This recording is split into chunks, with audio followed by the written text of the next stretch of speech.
No easy path home, another humanitarian chief questions Myanmar's ability and willingness to take back Rohingya refugees who fled a brutal military crackdown. Are they destined to remain stranded in overcrowded camps in Bangladesh? This is Inside Story.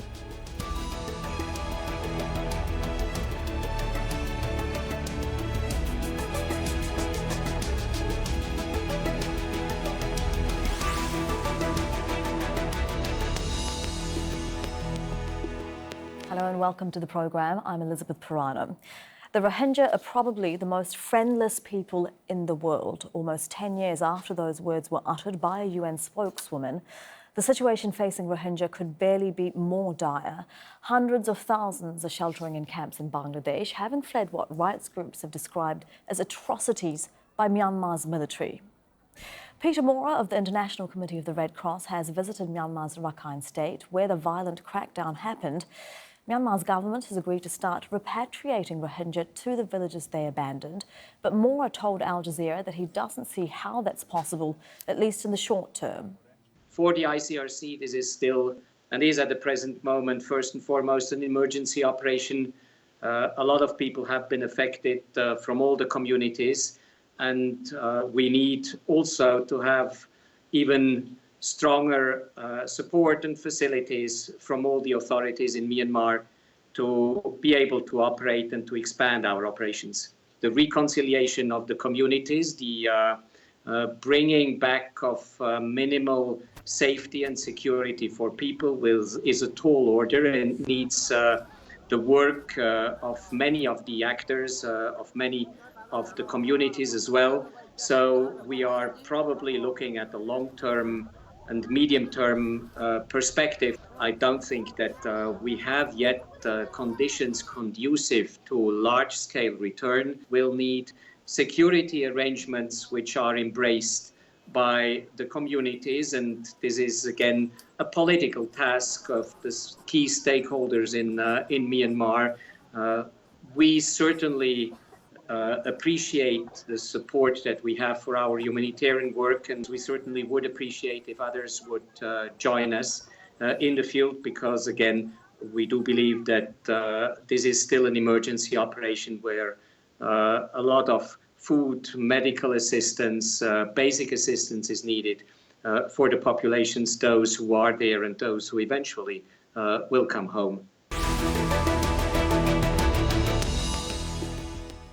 Well, let's bring in our guests now. In Geneva, we have Khin, president of the UK's Burmese Rohingya organisation. Matthew Smith is in Kuala Lumpur. He's the co-founder and chief executive officer of Fortify Rights. That's a non-profit human rights organisation based in Southeast Asia. And joining us from Barcelona is Robert Templer, founder and director of the Higher Education Alliance for Refugees. A very warm welcome to all of you. Mr. Khin, I'm going to start with you. Despite the reservations from the Red Cross, there is more and more talk. The talk about the repatriation of some 700,000 Rohingya continues. But how many of them want to return to Myanmar, and do they have a choice? As far as what I know, I've been visited 3 times to Bangladesh since August 2017. You know, the victims, the refugees, you know, they told me before they are returned, they want to see justice. And because their daughters been raped, their fathers and brothers been slaughtered in front of them, and their children been burnt alive. That is what they told me. You know, what we have to point out here is they want to return, of course, their homeland. Before they are returned, they want to see the situation need to be changed. Yeah, where more than 500,000 Rohingya people in Rakhine state right now, they want to see their situation need to be changed, recognizing them, their citizenship and access to healthcare, access to education, and access to their business. You know, still restrictions are there. And on top of that, where they will return, this is a big question here, because they are village has been bulldozed, and you know nobody want to return prison camps. This is very Yeah. clear response from the refugees victims when I met them. All of those points in greater detail, but I want to put your last question to Matthew Smith in Kuala Lumpur. What would these refugees, these people from Myanmar, be going back to, given that their houses, villages have been burnt to the ground and Rakhine Buddhists have already been settled in some of their land? That's right, Elizabeth. The situation in northern Rakhine State right now hasn't really changed. The Myanmar authorities haven't really made the fundamental changes that are needed in order to ensure a safe and dignified return. And Tuhn Khin is absolutely right. The villages have been burned. There's tremendous uncertainty about protection for anybody in northern Rakhine State right now who is Muslim, and particularly for those who are Rohingya. So this is a big concern. You know, at this point, there's nothing really on the immediate horizon that would suggest any sort of refugee return is tenable. Mr. Templer, do we know what the actual terms of the agreements between the UN and the government of Myanmar, or between the governments of Bangladesh and Myanmar are? No, because they haven't been fully transparent about these agreements, and they leave a lot of questions unanswered, particularly in terms of really key issues like, will returnees have effective security? Will they have citizenship? Will they have legal rights? Will they have international protection? What sort of help will they be allowed, or will they be put into camps like the Rohingya who remain in Rakhine are currently in? So there are a lot of questions that have not been answered, and that will only heighten the reluctance of anyone to go back into what's still a very dangerous situation. Well, I want to look more now at how we've got here, at how the UN is describing the world's fastest growing refugee crisis, the UN calls it. It began with an offensive by Myanmar's army in August last year. The military said it was responding to attacks by a Rohingya armed group, but the UN says it became a campaign of ethnic cleansing. 700,000 Rohingya fled their homes, most of them now in camps in neighbouring Bangladesh. Doctors Without Borders believes 6,700 others were killed in the first month of violence. Amnesty International says what happened was systematic, organised and ruthless, and says culpability reaches the military's top ranks. There were reports of rapes, looting and murders. The Rohingya are a Muslim minority in Myanmar, and they've long been denied citizenship and basic human rights by the government, which regards them as illegal immigrants. Mr. Tuhn Khin, let me come to you now with the latest report by Amnesty International that we've mentioned. They have named 13 top military personnel who they think should be tried at the International Criminal Court for war crimes, including rape, murder, forced starvation. How likely do you think that is, that they will go to the International Criminal Court?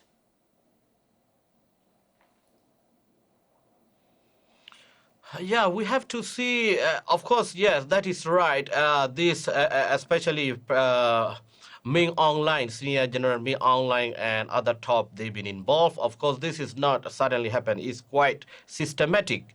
And, you know, what we have to see here is the Security Council must refer International Criminal Court. That is one point. And unfortunately, we have not seen that much a stronger voice from Security Council members.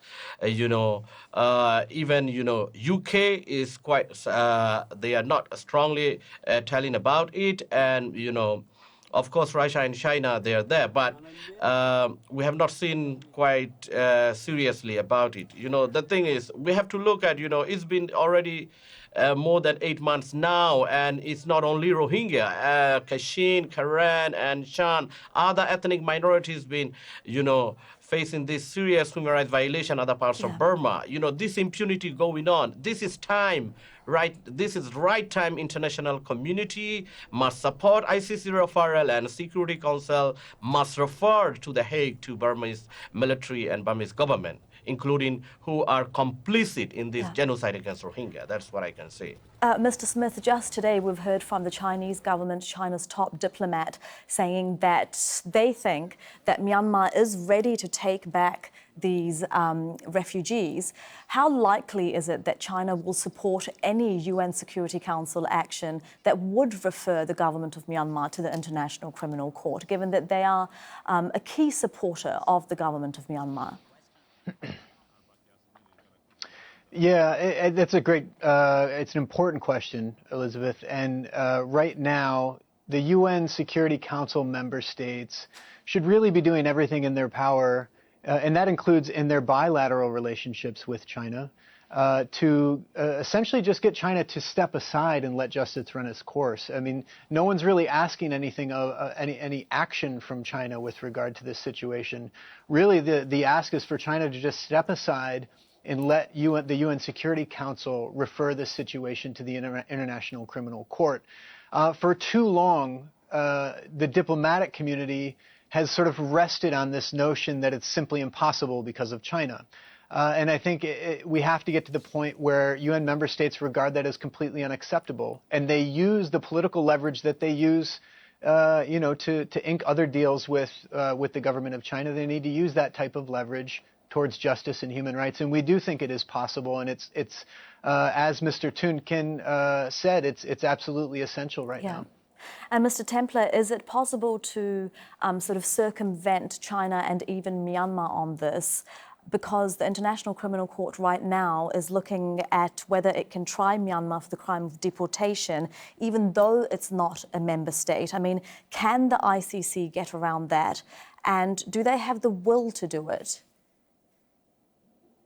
Well, it's not particularly clear as yet. We haven't had a ruling on this, but there is a strong interest in the ICC in getting outside of Africa. Almost all of its cases have involved Africa, and they would like to sort of broaden their horizons to some degree, and they are interested in this case, but it's very unclear whether they have legal grounds to do that. It is an avenue that I think should be pursued, in part because it does put pressure on China and Russia, who are likely to veto any attempt in the Security Council to refer Myanmar to the International Criminal Court.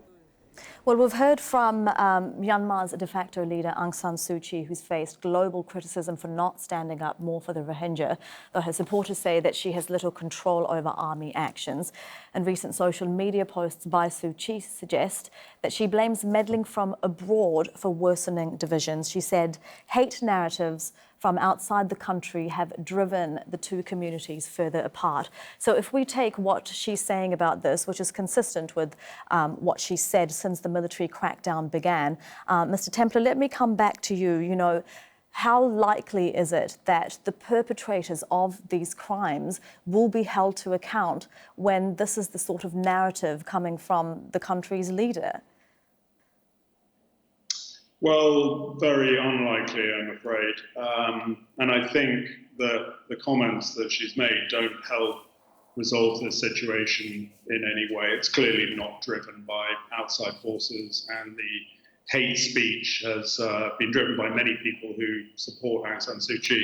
Now, she may not have complete control over the military, but she will certainly be able to speak out, and she's completely failed to do that. In fact, she's been very much on the wrong side of this issue. So I'm afraid her credibility really in most of her opinions on this are pretty much shattered now.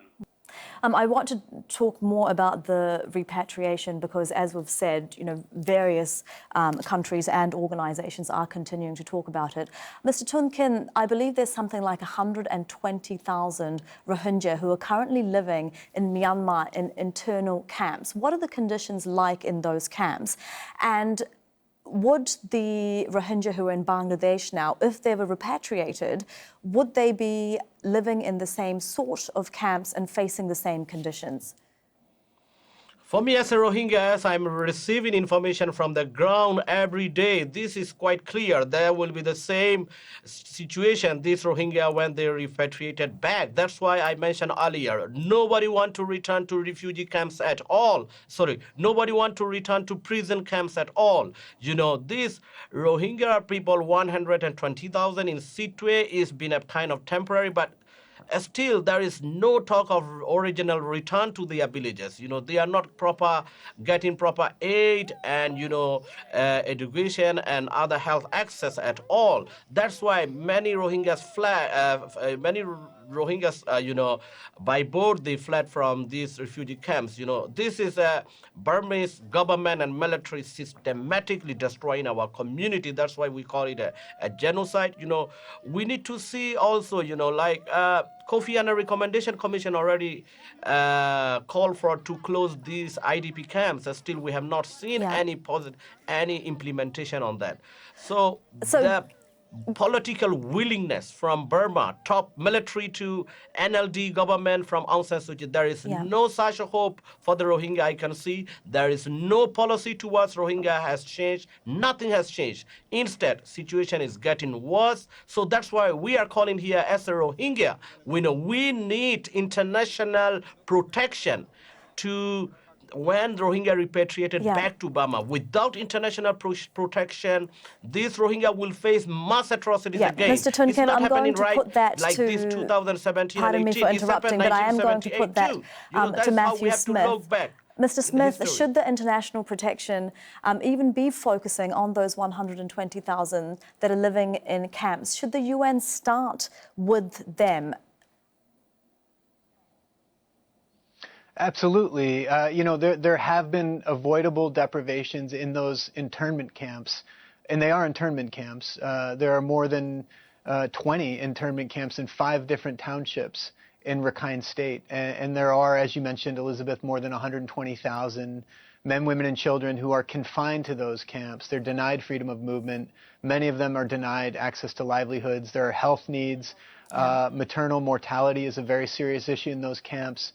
So there does need to be unfettered humanitarian access to those areas. But more importantly, you know, it's really not sensible to be talking about returning refugees to Rakhine State while the Myanmar government is confining more than 120,000 to internment camps. So those camps do need to be deconstructed, as the Annan Commission recommended, and those the individuals and families living in those camps have a right to return and to rebuild their homes, and they deserve reparations on top of that. But unfortunately, right now, there are no indicators from the Myanmar authorities that that's going to happen anytime soon. And Mr. Templer, you know, one aspect of the story that is often overlooked is how all of this is impacting the many people of Cox's Bazar and Bangladeshis themselves, who are already one of the most impoverished people in the world. I think nearly a third of them live in extreme poverty. So what impact has at least 700,000 Rohingya coming across the border had on people in that part of Bangladesh? Well, it's had a devastating impact. I mean, an enormous environmental impact because of the cutting down of trees for firewood. It's reduced wages for what's a very poor population in the first place. It's created an environment of expanded exploitation in terms of trafficking and violence. And it's created a lot of political tensions there. So it's had a dramatic impact, I think, on the lives of some of the poorest Bangladeshis. And Mr. Smith, I think Bangladesh is spending something like $1 million a day to sustain its own relief and security efforts. Where is this money coming from? Well, right now there are huge shortfalls among the international aid organizations in terms of the amount of resources that they need to provide even basic aid to the refugee population. And, you know, Bangladesh has done a really great service to the Rohingya community to, you know, accept the refugee population. I was on the border when tens of thousands of people were pouring across, and I could see the border guards going out of their way to ensure that refugees could make their way to a secure and safe place. And I think that needs to be acknowledged. However, there are other things happening on the ground in the camps, and aid groups are having a difficult time doing their work due to some arbitrary restrictions that are being imposed by various authorities. So I think the Bangladesh authorities need to stay vigilant to ensure that the aid organizations that are operating there can work closely with Rohingya communities to provide. Gentlemen, we don't have very long left in the program, and I'd like to ask a last question to all of you. The UN Secretary General, Antonio Guterres, is going to be in the region in Bangladesh in a couple of days to assess the severity of the crisis and what needs to be done. What do you think needs to happen to support the refugees living in Bangladesh, to support the Bangladeshis themselves, and to ensure that if repatriation does happen, it is not forced and does not send the Rohingya back into harm's way? Mr. Tuhn, let me start with you. Yes, great to see he's visiting to the refugee camps in next week. That is very good. And first thing, what I want to say, we would like to see here is, as a Rohingya, the UNHCR, Myanmar government and UNDP agreement. There is no transparency on that agreement. We, as a Rohingya, as a victims, as a refugees, they did not consult with any representative of this community. This is very, very disturbing, and I do not think this is totally, it is totally not. It's really not. I don't see this is this will work, because Rohingya, they want to be consulted with the UNHCR. So and you're others, calling for more transparency and victims, for consultation. They need to see. Sure. Mr. Templer, what about you? Safety, the dignity and the rights of the Rohingya community should be paramount, and that they deserve, after everything that they've been through, a guarantee from the United Nations that they won't be forced back home, that they won't be subjected to increased insecurity, and that the international community will provide safer conditions than those that currently exist in the camps in Bangladesh. And Mr. Smith? I agree with Mr. Templer. I agree with Mr. Tuhn. And in addition to that, I would just add that it's absolutely essential that the Secretary General send a very clear message to perpetrators in Myanmar that this type of behavior is completely unacceptable and that perpetrators will be held accountable. This message of accountability is absolutely essential, but beyond that, there needs to be action. And so we would also like to see the Secretary General apply pressure to the UN Security Council to refer the situation to the International Criminal Court. And Mr. Tuhn, just lastly, so much of this has been caused by the fact that the Rohingya don't have legal rights as citizens in Myanmar. Has anything been done, has any action been taken by the government there to give them more legal status or protection? No, we don't see anything from the government side at all, because you mean Burmese government, right? Yes. Yeah, Burmese government, this been systematic persecution going on since 1962. After 1978, we have seen, many operations against Rohingya. So what I can see here is we need to see the solution from not inside Burma at all, because as a whole Burma, USDP party, NLD government, military, security force, police forces, nobody want to see Rohingya as a citizen, unfortunately. Even though we have glorious past and establishment, they don't recognize us. So the solution will come from international level. So we need international community protection, and also when UN Secretary General visit, we need to see, very near future, I don't think this refugee will return to Burma at all. So as a counteract of this, when Burmese government and military destroying our community, we need to counteract, to rebuild, to empower our community in refugee camps. That is the way we can move forward, because we need protection in the refugee camps. I'm afraid that we've run out of time. Capacity building, others need to be done. Thank you very much for your time. That is Tuhn in Geneva, Matthew Smith in Kuala Lumpur, and Robert Templer in Barcelona. And thank you too for watching. You can see the program again anytime by visiting our website, aljazeera.com. And for further discussion, do go to our Facebook page. That's facebook.com/AJ Inside Story. You can also join the conversation on Twitter. Our handle is @AJ Inside Story. From me, Elizabeth Puranam, and the whole team here, bye for now.